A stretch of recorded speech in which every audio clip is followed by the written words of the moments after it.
Hello दोस्तों, मैं आपका गाइड, आपका दोस्त अनुराग पांडे और आप देख रहे हैं हमारा यूट्यूब चैनल। भारत भूगोल चल रहा था। भारत भूगोल में हमने लास्ट वाली वीडियो में भारत की मिट्टियों के बारे में पढ़ा था। उसमें हमने लेटराइट मिट्टी, दोमट काली मिट्टी, ठीक है। काली मिट्टी को हमने क्या क्या बताया था, उसका नाम क्या क्या और बता दिया था आपको। उसको हमने बताया था रेगुर मिट्टी भी बोलते हैं।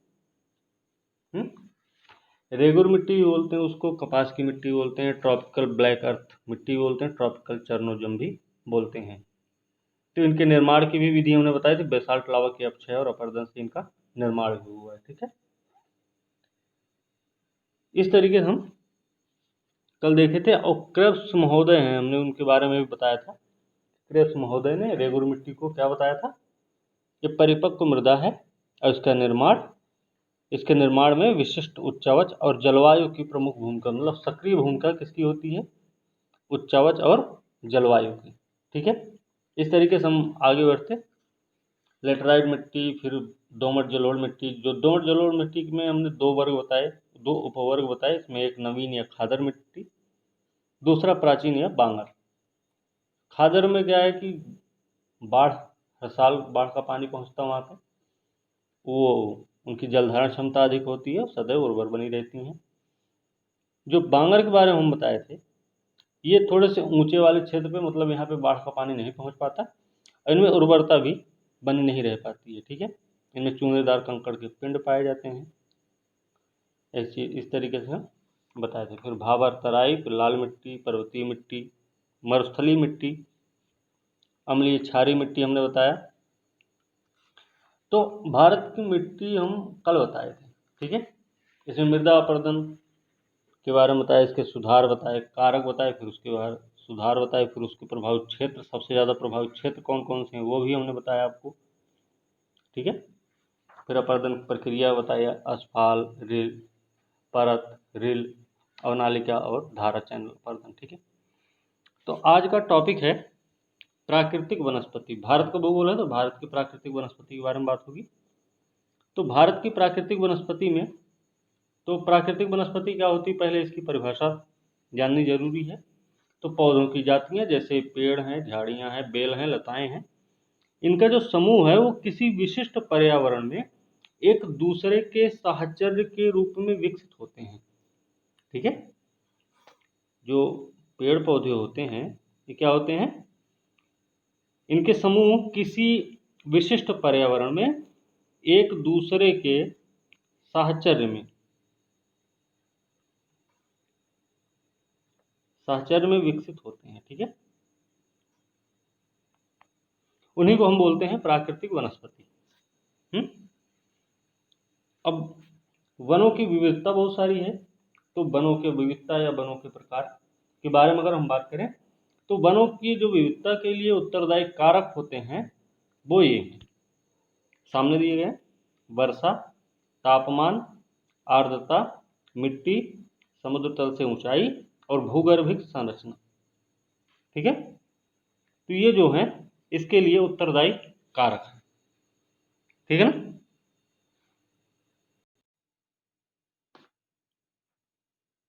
आगे देते हैं वनों का वर्गीकरण। कितने प्रकार के वन पाए जाते हैं हमारे यहाँ भारत में।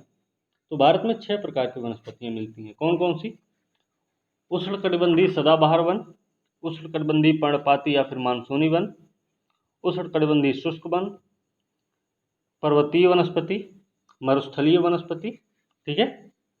उसके बाद डेल्टाई वन। ये 6 प्रकार की वनस्पतियां पाई जाती हैं इसमें, ठीक है। तो हम अभी बात करेंगे उष्णकटिबंधीय सदाबहार वन की। सदाबहार वन की क्या क्या विशेषताएं हैं? ये अत्यधिक आर्द्र और उष्ण प्रदेशों में पाए जाते हैं। यहाँ की वर्षा 250 सेंटीमीटर से अधिक होती है। यहाँ की सापेक्ष आर्द्रता की अगर हम बात करें तो 70% से अधिक सापेक्ष आर्द्रता यहाँ पर पाई जाती है, और औसत तापमान होता है 25 डिग्री सेंटीग्रेड, ठीक है। ये सघन होते हैं, मतलब घने भी होते हैं और ऊंचे भी होते हैं। अब ये कहाँ कहाँ पाए जाते हैं ये भी आपको पता होना चाहिए। तो ये आसाम में, केरल, पश्चिम बंगाल, अंडमान निकोबार, मेघालय, मणिपुर, त्रिपुरा, मिजोरम, पश्चिमी तटीय मैदान में पाए जाते हैं। ठीक है, इसके जो वृक्ष हैं इसमें सिनकोना है, रबड़ है, महोगनी है, एबोनी है, नारियल है, बांस है। ये सारे वृक्ष जो हैं उष्णकटिबंधीय सदाबहार वन के वृक्ष हैं। ठीक है, ये जो वन सघन और ऊंचे होते हैं, इनका कारण क्या होता है? इनका कारण होता है ये उच्च आर्द्रता और तापमान के चलते, ठीक है ना, ऐसे होते हैं। ठीक है, तो उच्च तापमान और उच्च आर्द्रता के चलते ये बड़े सघन और ऊंचे होते हैं। ये चीज़ आपको ध्यान में रखनी है। ये सदाबहार क्यों होते हैं? ऐसा तो है नहीं कि इसमें पत्तियां कभी गिरती नहीं होंगी। तो इसमें क्या होता है कि विभिन्न प्रकार के विभिन्न प्रजातियों के वृक्ष यहाँ पे पाए जाते हैं, तो उनके पत्तों के गिरने का समय जो होता है वो अलग अलग होता है। ठीक है, पत्ते गिरते हैं यहाँ पे, ऐसा नहीं है। तो जो पत्ते गिरते हैं उनके अलग अलग समय होते हैं, तो उनमें क्या होता है कि हमेशा हरियाली बनी रहती है। ठीक है, इसलिए इनको सदाबहार वन बोलते हैं। ठीक है, आगे है उष्णकटिबंधीय पर्णपाती या फिर मानसूनी वन। ये क्या है? 100 से 150 सेंटीमीटर वर्षा होती है यहाँ पे।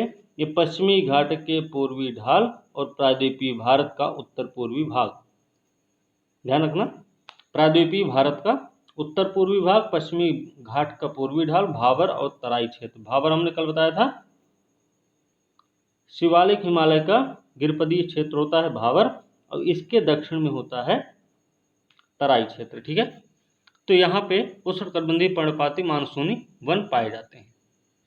ठीक है, इनके वृक्षों के बारे में अगर हम बात करें तो इनके जो वृक्ष होते हैं वो साल, शीशम, चंदन, आम, सागौन, ये वृक्ष होते हैं यहाँ के। और इसमें जो सागौन है, सागौन सबसे ज़्यादा कहाँ पाया जाता है? मध्य प्रदेश में। ये भी चीज़ आपको ध्यान में रखनी है। एक चीज़ इनका और है, वो एग्जाम में आ भी चुका है कि किस वन प्रदेश की जो वनस्पतियां हैं वाणिज्यिक महत्व के लिए प्रसिद्ध हैं, तो उनका वाणिज्यिक महत्व जो होता है सबसे अधिक होता है वो है उष्णकटिबंधीय पर्णपाती या फिर मानसूनी वन के वृक्षों की अधिकता वहीं होती है वाणिज्यिक महत्व के लिए। ठीक है, तो ये चीज़ आपको ध्यान में रखना है। आगे है उष्णकटिबंधीय शुष्क वन। इसके दो भाग हैं, कौन कौन से? एक तो है शुष्क पर्णपाती वन, शुष्क पर्णपाती वन एक नंबर हो गया। दूसरा है शुष्क उष्णकटिबंधीय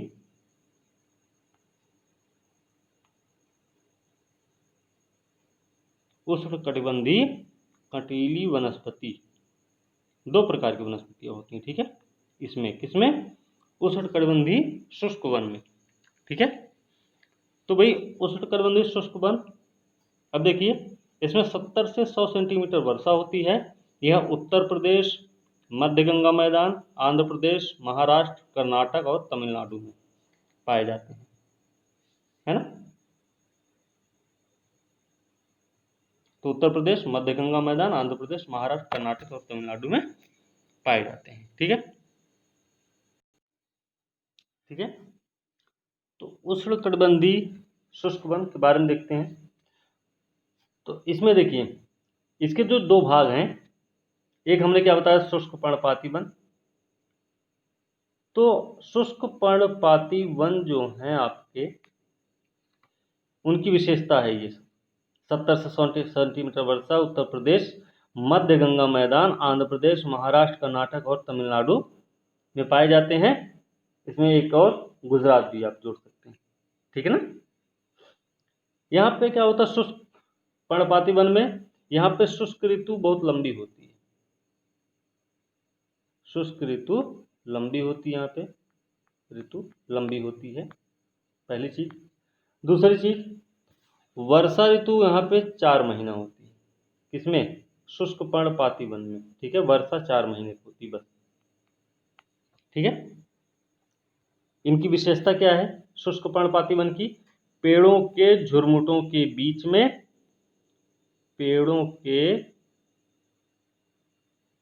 झुरमुटों के बीच में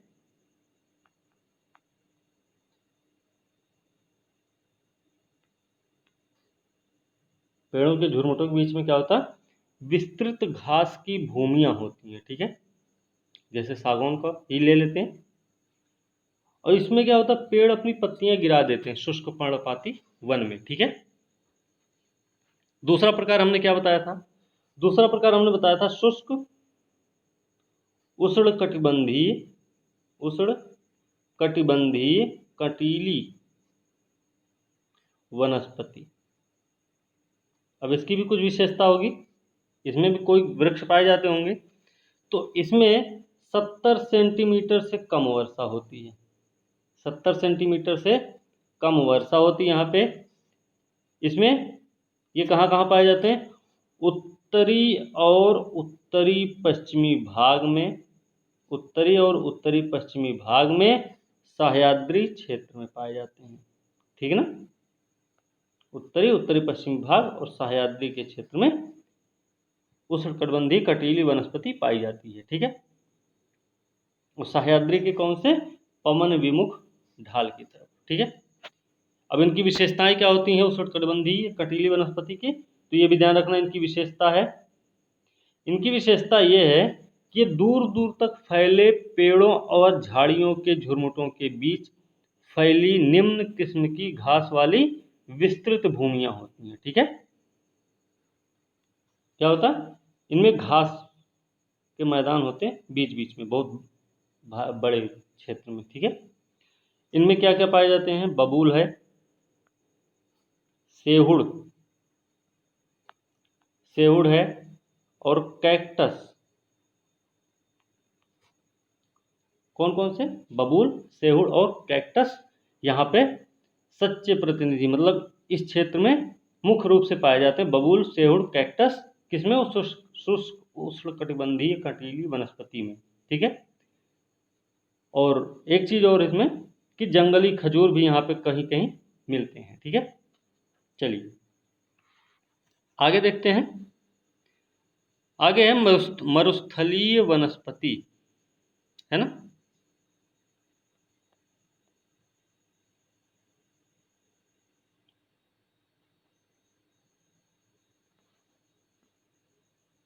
मरुस्थलीय वनस्पति है। तो मरुस्थलीय वनस्पति के बारे में, मरुस्थलीय क्षेत्र में 50 से कम सेंटीमीटर वर्षा होगी, 50 सेंटीमीटर से कम। यह राजस्थान, दक्षिण पश्चिम पंजाब, दक्षिण पश्चिम हरियाणा में, राजस्थान, दक्षिण पश्चिम पंजाब और दक्षिण पश्चिम हरियाणा में ये वन पाए जाते हैं। मतलब कौन? आपके मरुस्थलीय वन, ठीक है।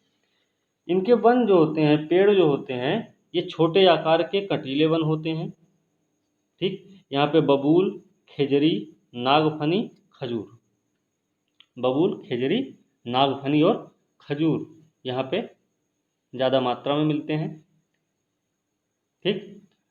अब इनको क्या बोल सकते हैं? एक और इनका नाम है उष्णकटिबंधीय कांटेदार वृक्ष भी कहते हैं इनको, ठीक है ना। उष्णकटिबंधीय कांटेदार वृक्ष भी बोलते हैं। अगला भाग है, आगे है डेल्टाई वन। डेल्टाई वन को मैंग्रोव वन बोलते हैं, दलदली वन या ज्वारीय वन। तो डेल्टाई वन को मैंग्रोव, दलदली या फिर ज्वारीय वन बोलते हैं। ये गंगा, ब्रह्मपुत्र, गोदावरी, कृष्णा, कावेरी डेल्टाओं में पाए जाते हैं। यहाँ का मुख्य वृक्ष है सुंदरी, ठीक है। और ये होते बहुत सघन है, सघनता इनकी क्या होती है? बहुत अधिक होती है। ये चीज़ भी पता होनी चाहिए आपको। तो गंगा, ब्रह्मपुत्र, गोदावरी, कृष्णा, कावेरी के डेल्टाओं में पाए जाते हैं। सुंदरी वृक्ष यहाँ का प्रमुख है और बहुत सघन होते हैं। यहाँ की इसकी सघनता जो होती बहुत अधिक होती है, ठीक। अगला है पर्वतीय वनस्पति। अब पर्वतीय वनस्पति क्या भाई? पर्वतीय वनस्पति दो प्रकार की होती है, ध्यान रखना। पर्वतीय वनस्पति दो प्रकार की होती है। और ये जो दो प्रकार होते हैं ये कैसे होते हैं? ये मौसमी दशाओं में अंतर के कारण होते हैं, ठीक है। मौसमी दशाओं में अंतर के कारण ये दो प्रकार के होते हैं। एक तो होता है प्रायद्वीपीय पठार की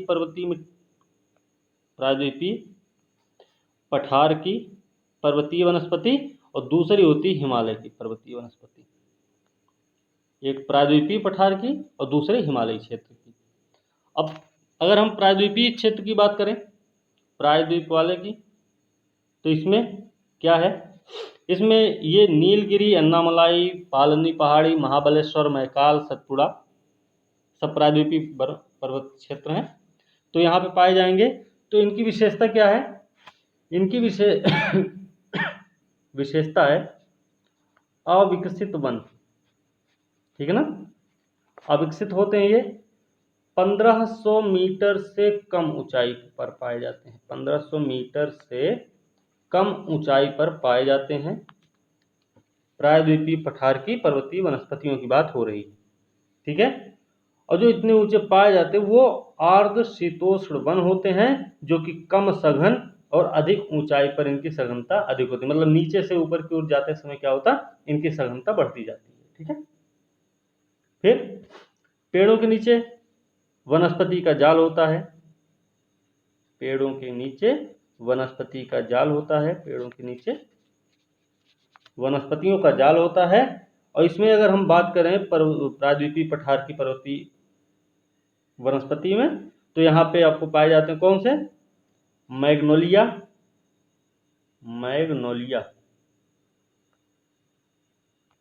और लारेल, फिर एल्म। ये 3 वनस्पतियां यहाँ पाई जाती हैं प्रायद्वीपीय क्षेत्र में, ठीक है।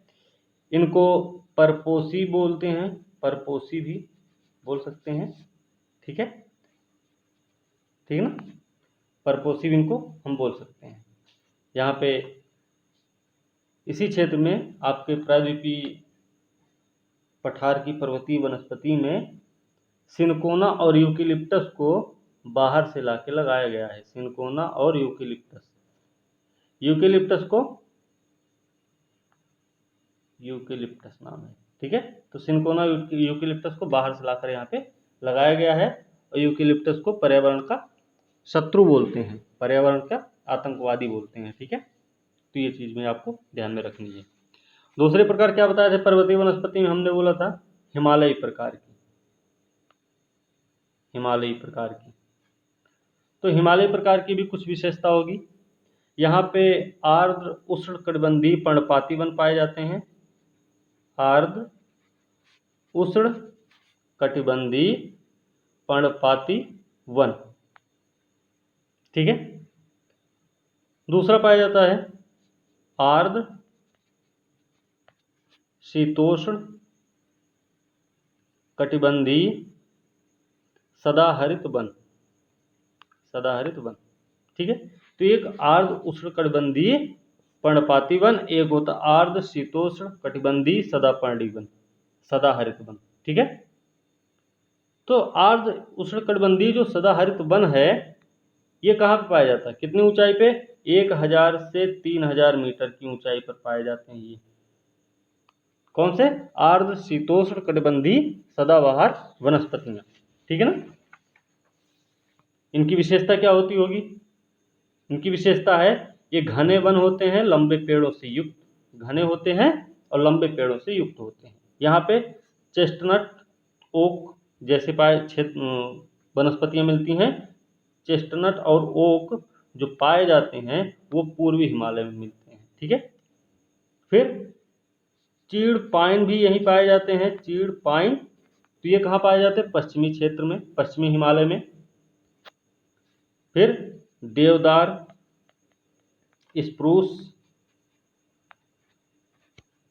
सिल्वर और फर भी यहीं पे मिलते हैं, ठीक।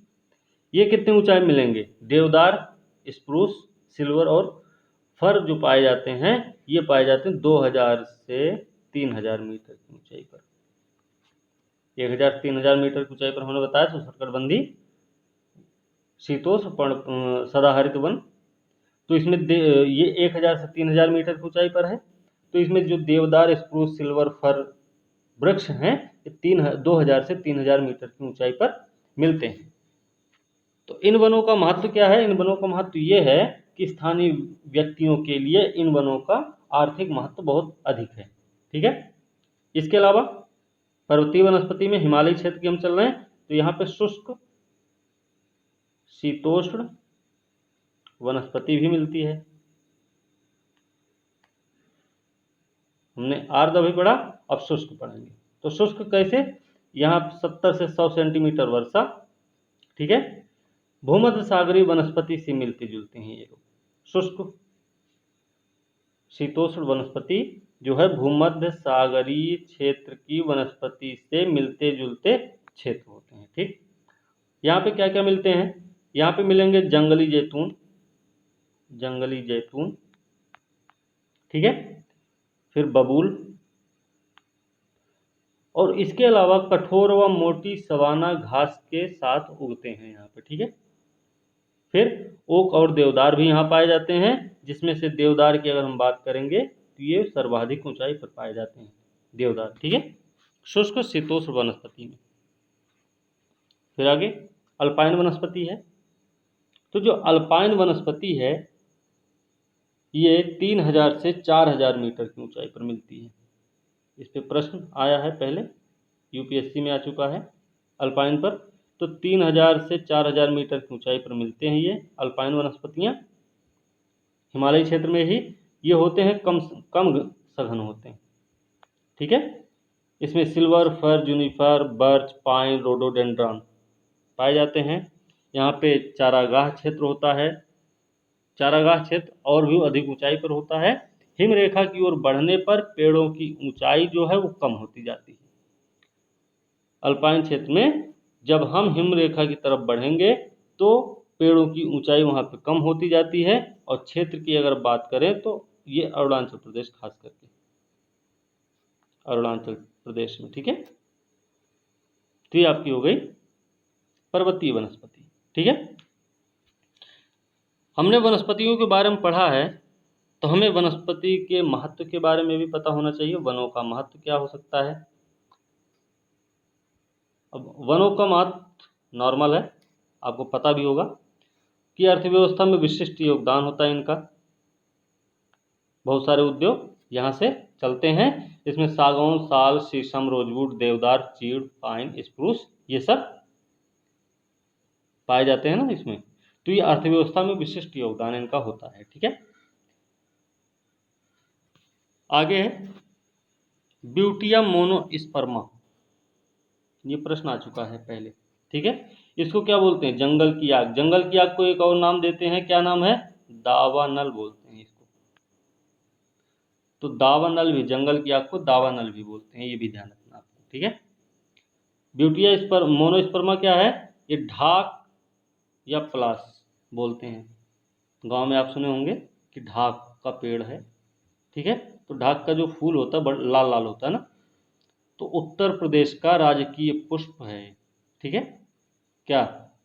पलाश या ढाक का फूल जो होता है वो उत्तर प्रदेश का राजकीय पुष्प माना जाता है।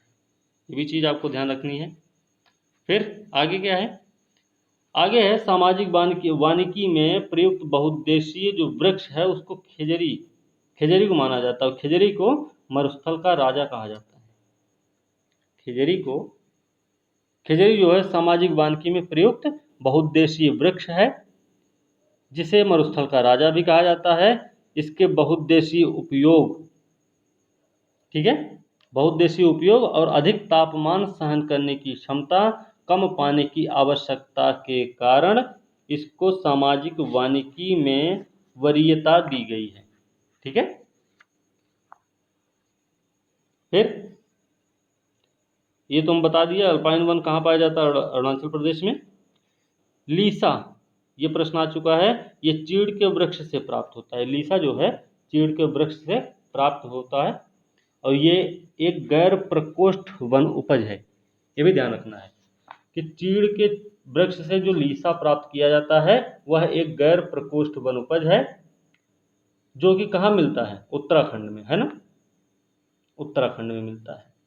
तो फिर लीसा से क्या बनाया जाता है? लीसा से विरोजा, लीसा से विरोजा और तारपीन का तेल बनता है।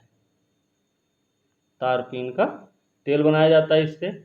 इसके अलावा अब इनका उपयोग कहाँ होगा? लीसा से विरोजा और तारपीन का जो तेल बनता है, इनका उपयोग कहाँ कहाँ होता है? इनका उपयोग होता है कागज उद्योग में, कागज उद्योग, साबुन उद्योग, और किसमें? पेंट वाले में। पेंट होता है, पैंट नहीं पेंट, ठीक है।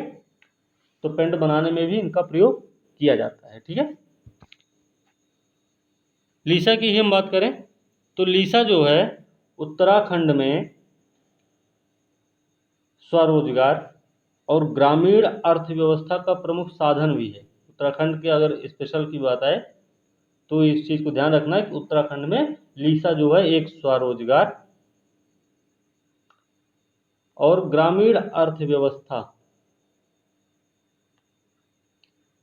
का प्रमुख साधन है, और महोगनी, ठीक है ना। ये सब आपको पता हो गया, ठीक। इसके अलावा लीसा के वृक्ष से प्राप्त किया, लीसा चीड़ के वृक्ष से प्राप्त किया जाता है। ये स्वरोजगार और ग्रामीण अर्थव्यवस्था का प्रमुख साधन है उत्तराखंड में। उत्तराखंड में ही चीड़ बनाने से, चीड़ जो है वनों से प्राप्त होने वाली एक गैर प्रकोष्ठ वनोपज है। लीसा से विरोजा तारपीन का तेल बनाया जाता है, जिसका उपयोग कागज उद्योग, साबुन उद्योग और पेंट उद्योग में किया जाता है। ये चीजें आपको पता हो गई, ठीक है। तो ये सारी चीजें हो गई। अच्छा, वीडियो को क्या है कि आप इनको ध्यान से सुनिए, क्योंकि इसमें बहुत सारे फैक्ट्स होते हैं जो एक्स्ट्रा होते हैं। इसमें मान लीजिए जो लिखा गया है ये तो आपको दिख रहा है सामने से, लेकिन जो हम बताए एक्स्ट्रा उनको भी याद करने की ज़रूरत है, क्योंकि ज़रूरी नहीं है कि सारे के सारे प्रश्न यहीं से आ जाए, ठीक है। वो कहीं और से भी आ सकते हैं, जो हम बताएंगे हो सकता है वहाँ से भी पूछ लिए जाए, तो उन पर भी थोड़ा सा ध्यान देने की ज़रूरत है आपको, ठीक है। तो वीडियो अच्छी लगी हो तो लाइक शेयर कमेंट जरूर करें, साथ में चैनल को भी सब्सक्राइब करना ना भूलें, ठीक है।